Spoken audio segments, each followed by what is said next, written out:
Thank you very much for the organizer and for the Academy for inviting me, and especially Philippe Grandcola.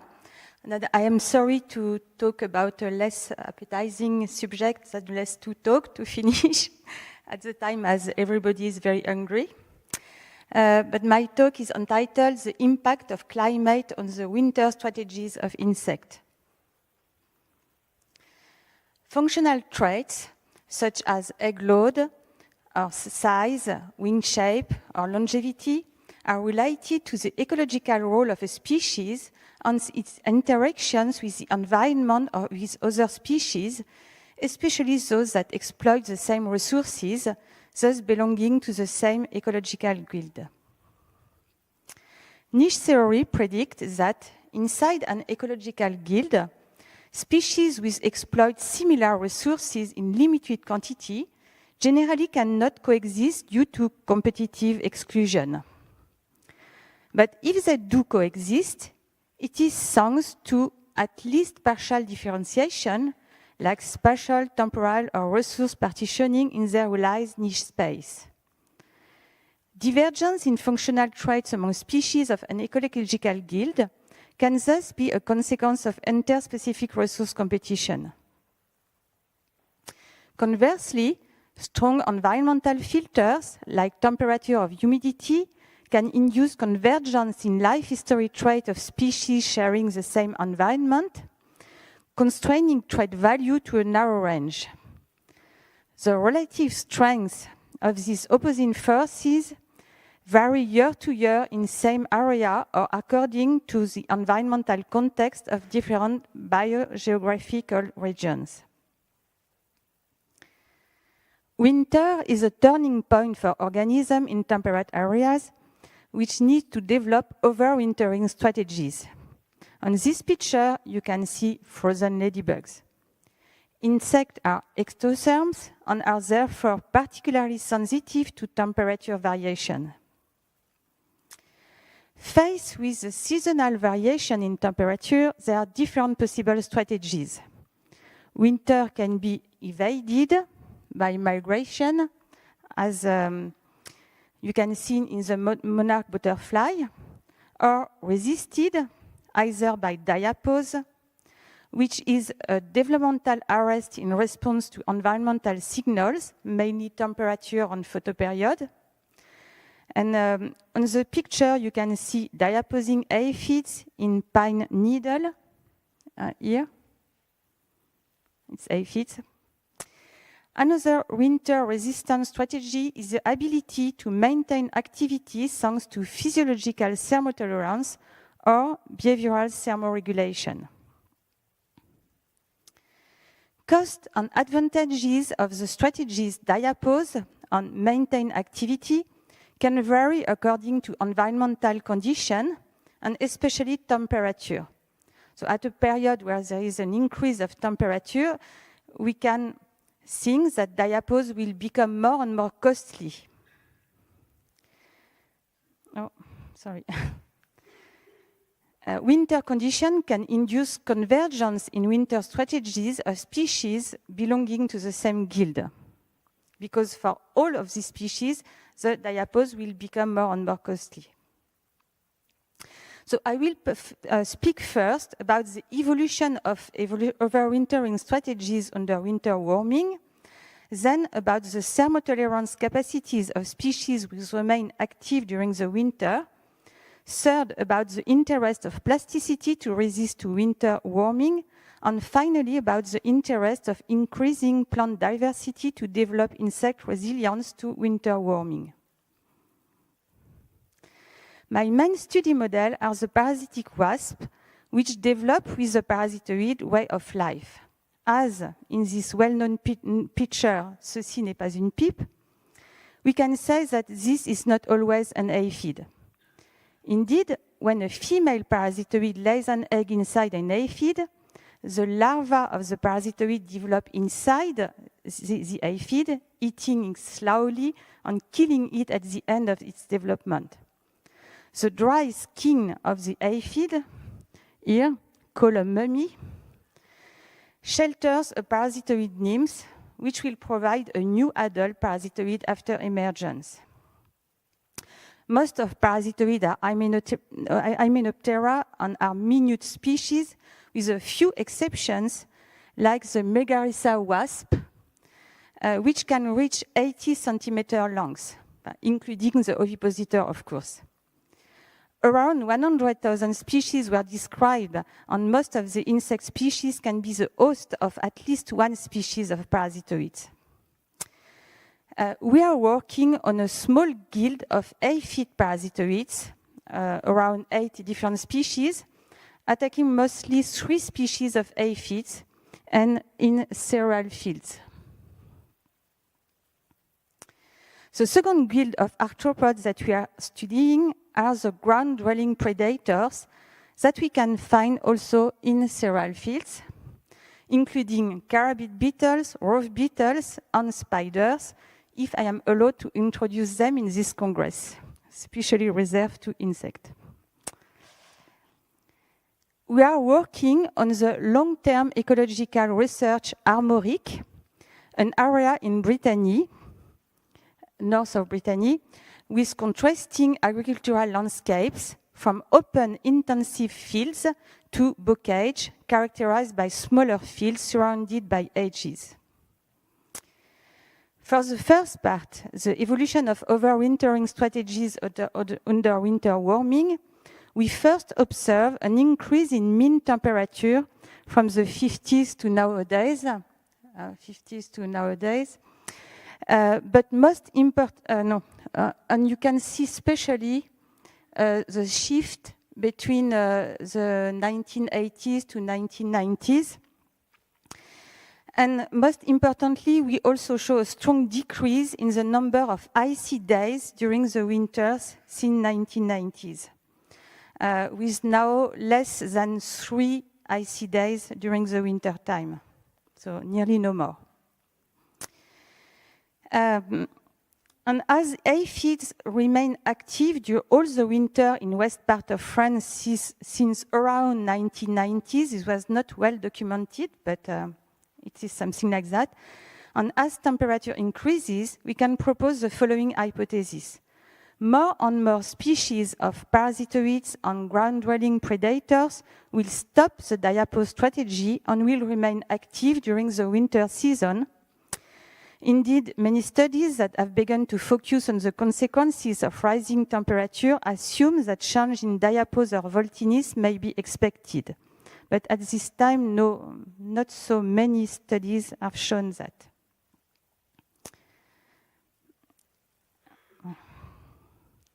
To test this hypothesis for the parasitoids, we have sampled the mummies, so inside the cereal fields during the winter.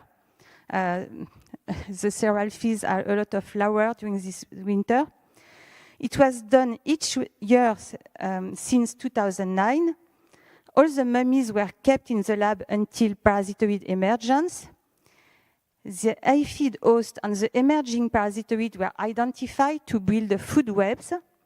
And if mummies do not emerge, after 15 days in the lab, the mummies were dissected, and diapause is recognized if inside the mummy you find a living yellow larva. Since the winter 2015, we also decided to check if other species are affected by the disappearance of icy days during the winter in cereal fields. We set pitfall traps for ground-dwelling predators in the same cereal field in which we collected the mummy. Here you can see what is a cereal field during the winter, a lot of mud.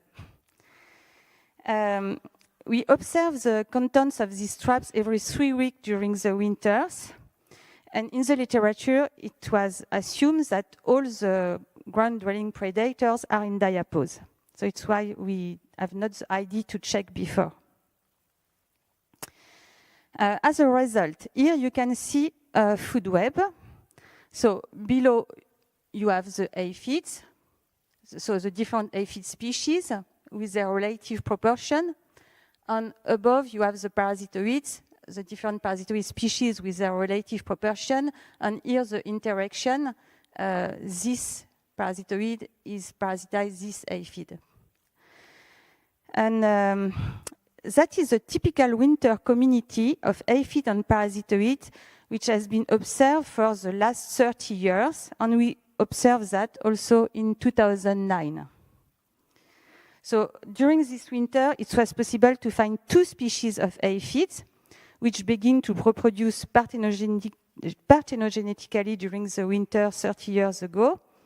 So these 2 species are the English grain aphid Cytobion avene here, and the bird cherry oat aphid Rhopalocyphum paydi. And 2 parasitoid species were also present, Aphidus matricariae and Aphidus rhopalocyphi. The first change, because here you have all the different years, so the very simple food web and the following years. The first observation was in 2011, the appearance of a new aphid species in yellow here, which can reach a very high proportion. And also, at the same year, we observe a new parasitoid species, Aphidus avene, in light blue. And we can see this species every year after, with sometimes very high proportion. And in the following years, we observe an increase in the number of species present during the winter. There are now always at least the 3 aphid species and a minimum of 4 species of parasitoids. And additionally, but not always indicated here, since 2012, we also observe a few individuals of 4 to 6 other species. So it's too thin when you have only 1 or 2 individuals to show it. But also we observe for the first time here and here some hyperparasitoids, meaning parasitoids that oviposit inside other parasitoids. And we observe a complexification of the food web and a strong modification of the relative abundance of the different species. And some species could be very abundant one year and very rare the following year. So a very unstable system. Concerning the ground-dwelling predators, for all the 3 observed groups of ground-dwelling predators, we observe active individuals, and that was shown with our interception traps, moving from a grassy margin to the fields, and vice versa, and that each year, and at each sampling date, because here we have the different sampling date, and the same in organic and conventional fields, so everywhere we have an active group of ground-dwelling predators in each field, everywhere. So in conclusion, we observe a more diverse and unstable community. One interesting point is that this new diversity is not due to the arrival of species coming from the south, that is commonly think about climate change, but is due to the loss of the diapause strategy, because all these new species that we are seeing during the winter, they are the spring species, the species that we see each spring since 30 years. But now we can see them all the year around and not only during the winter.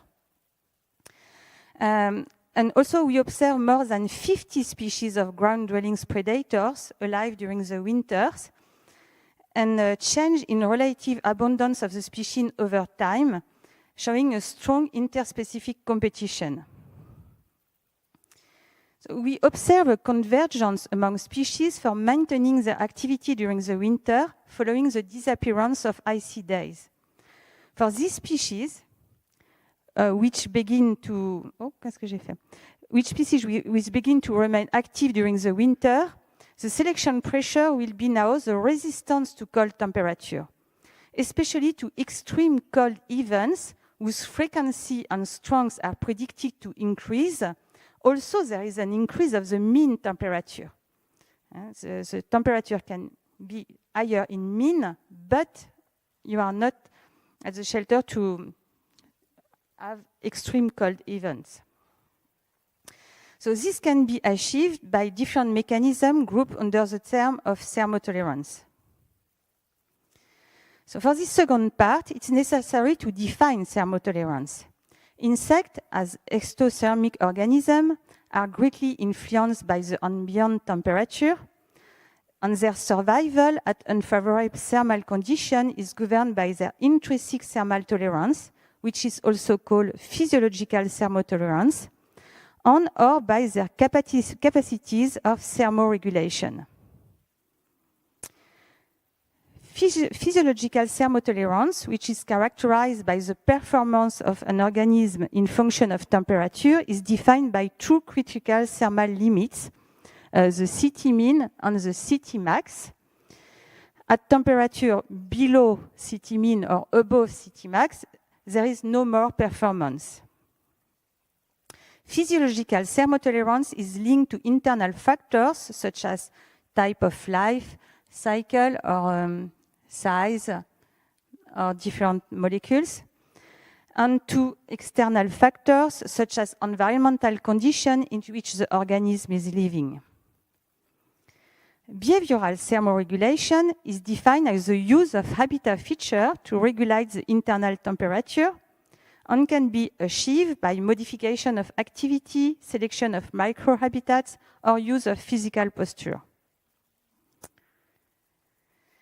If the thermotolerance capacity are shaped by the environmental condition, it is expected that they can vary according to microclimates, which can vary in function of the landscape composition.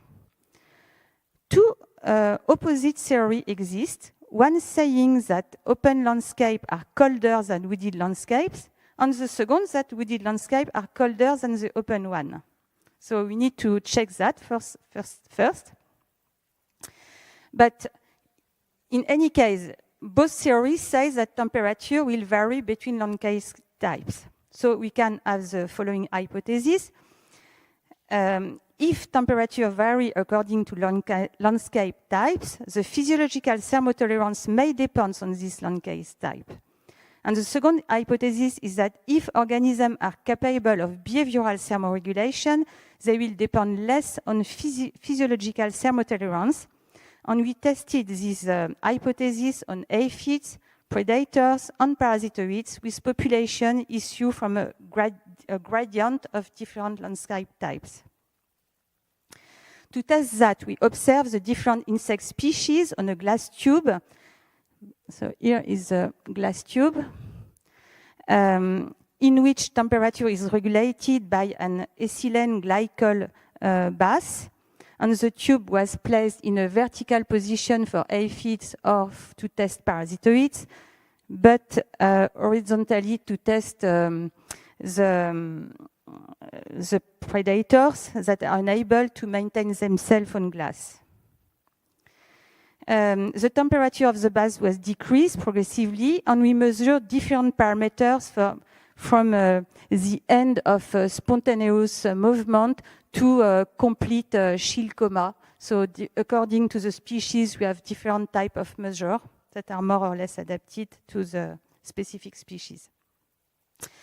As a result, first about the problem of two opposite theories, we measure the microclimate and the different landscape types to know which theory was correct in our environment.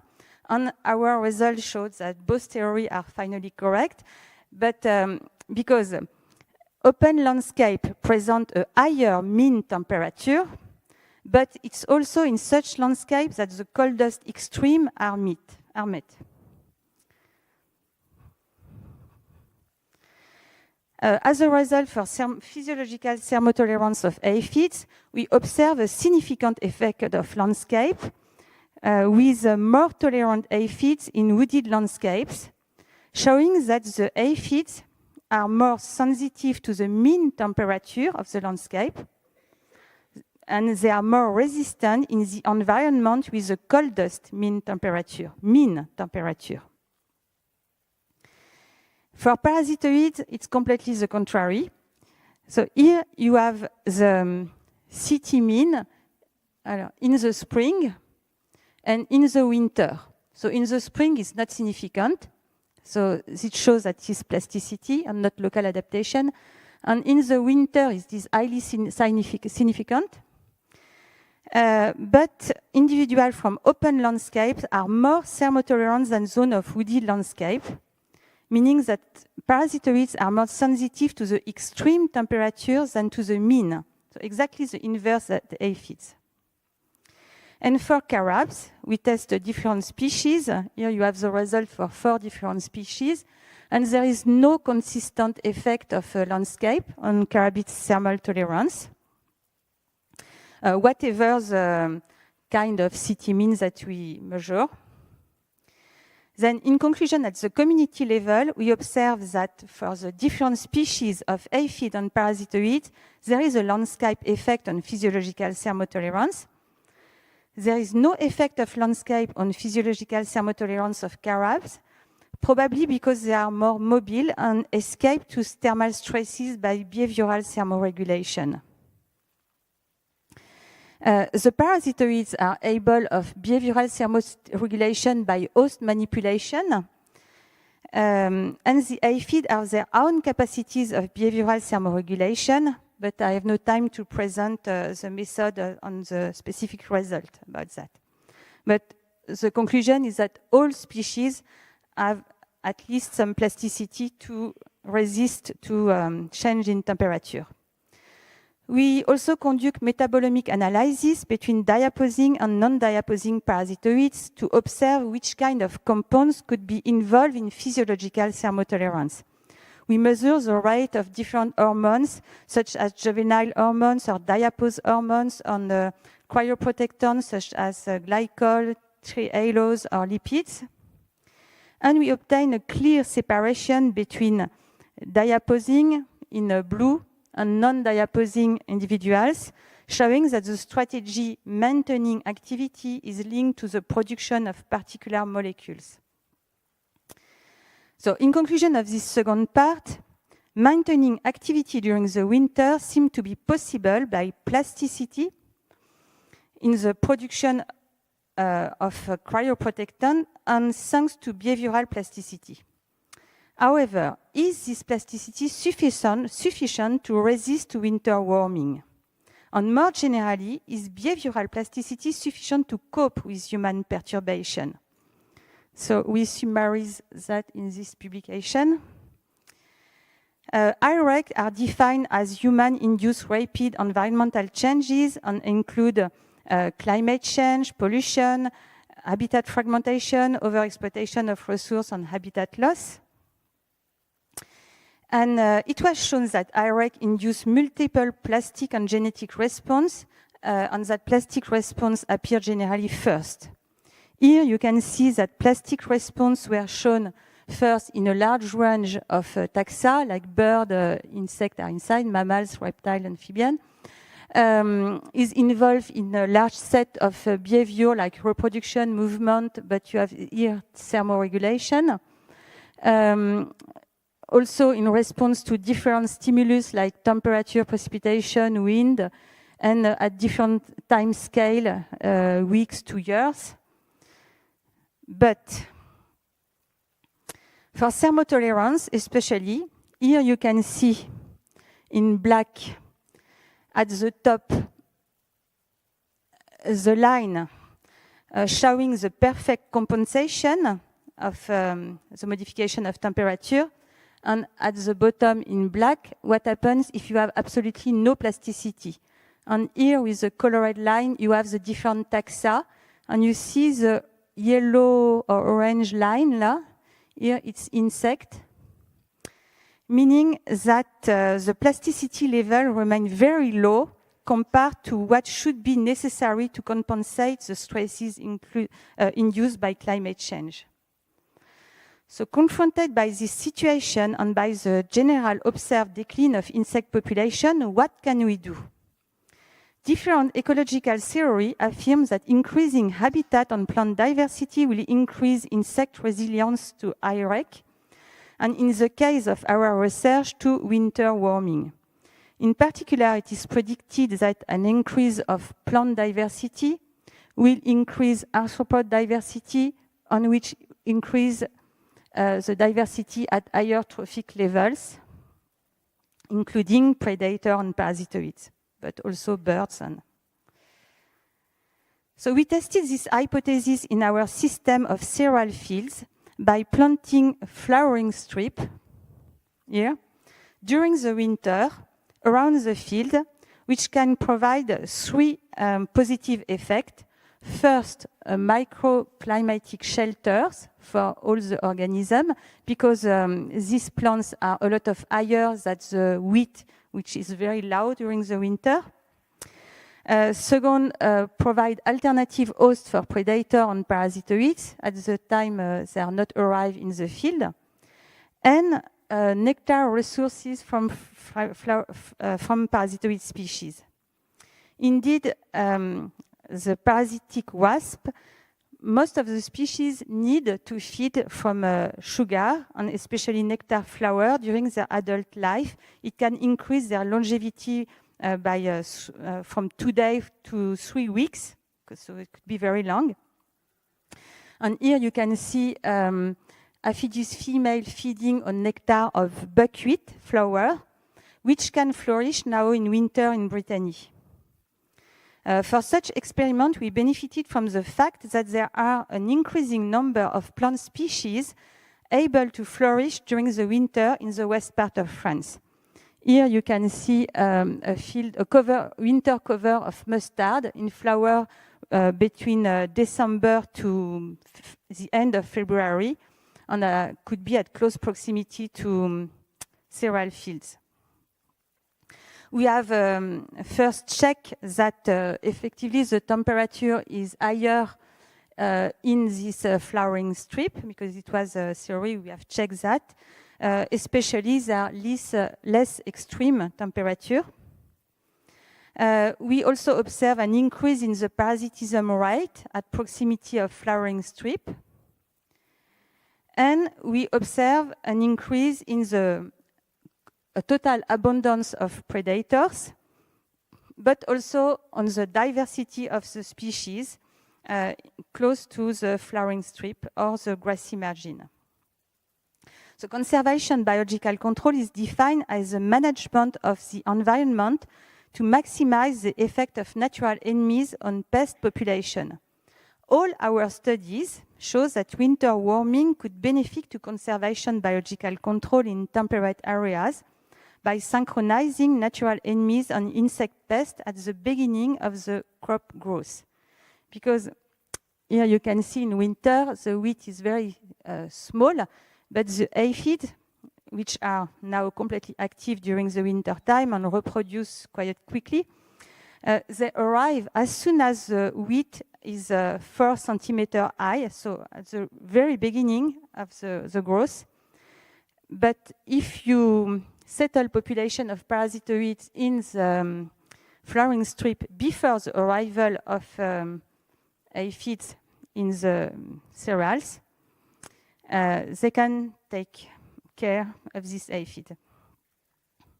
So in summary, our results showed first that insect winter strategies are quickly modified by winter warming, which induce a massive disappearance of diaper strategy at the community level, so all the insects that we can encounter, and by consequence an increase of competition between species. For those species that now remain active during the winter, we observe some plasticity in physiological thermotolerance and some capacities of behavioral thermoregulation. However, the population are declining, not of course only due to climate warming, but for several reasons, including climate change, meaning that this plasticity is probably not enough to resist to the rapid modification of environmental conditions. And one promising possibility is to help the insect species to survive by increasing the plant diversity at the local field level or at the landscape levels.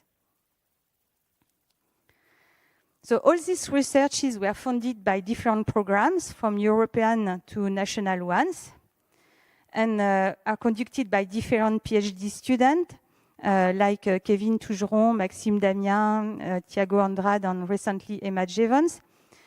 Postdoctoral researcher as Lucy Alford, and an efficient team of technical adjuncts from the lab EcoBio, and in strong collaboration with my colleague Cécile Lelanne. So thank you very much for your attention.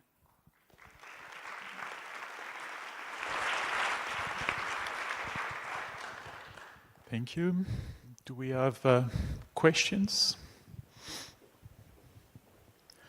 I would quickly start. I was intrigued by the different adaptation of the parasitoid and the aphid when you studied the open field and the closed field.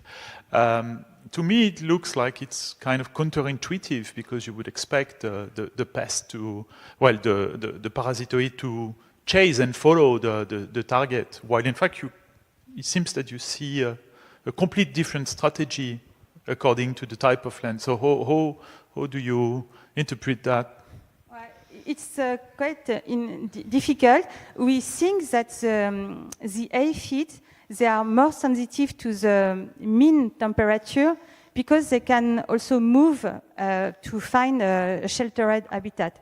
But the parasitoids, they are inside the mummy and they cannot move at all. So for them, an extreme cold event can be maybe more dangerous than for aphids. So maybe they are more sensitive to extreme temperature. We have shown that parasitoid aphids are able to move from one more sheltered habitat, but maybe it's not enough. These studies are ongoing. It's the first observation that we have done, and we try to think about explanation. But the difference in mobility seems to be the case. And the lifespan of the parasitoid? During the winter, the parasitoids, their lifespan is very, very different according to the situation, because if they have no food, they survive only 2 days. If they are fed at 20 degrees, they survive 3 weeks. But at 10 degrees, they can survive nearly 2 months. So that's for the adult. And for the inside the mummy, they can be stored, for example, at 4 degrees during 3 months. So it could be long. Okay. Thank you. So we have one question here. Oui, merci Madame. Avez-vous plus particulièrement étudié les tiques? La tique? Non, enfin des gens de mon labo ont étudié les tiques, mais pas spécialement en hiver, par contre. C'est vrai que la période hivernale est très peu gratifiante parce que chercher les insectes à 4 degrés sous la pluie, à genoux par terre sur du blé de 3 cm, ça, c'est pas très très facile. Donc on est à peu près les premiers chercheurs à vraiment travailler sur la saison hivernale, ça c'est vraiment original. Et concernant les tiques, j'ai pas vu d'études en hiver non plus. So we have a question here, and then we'll move on to the final remarks. You looked at parasitism of aphids in the field from the parasitoids that survived in the flower ranges. Did you look at different distances in the crop and parasitization rates? Yes, we have done such studies too. It shows that if it's well known that the flowering strip have an action of only 50 to 75 meters. But what is also known is that the aphid arrive mostly on the border of a field. So if you can interrupt the action of the aphid as soon as the arrival, at the beginning in the border, finally you don't need to have good control in the middle of the field. So I think it can be a promising method, especially because our parasitism rate during the winter reach 80% sometimes, so it's very high. And as the population of aphids are very slow, what is very strange that in Brittany, since the last time the farmer put pesticides on their field against aphid was in 2011. And since 8 years, they don't have problems of aphid because the regulation seems to be done during the winter time. Whereas in the Czech Republic, they have still big problems of aphids. So maybe what you observe in Brittany now will progress from the east part of Europe in the next year with the increase of temperature.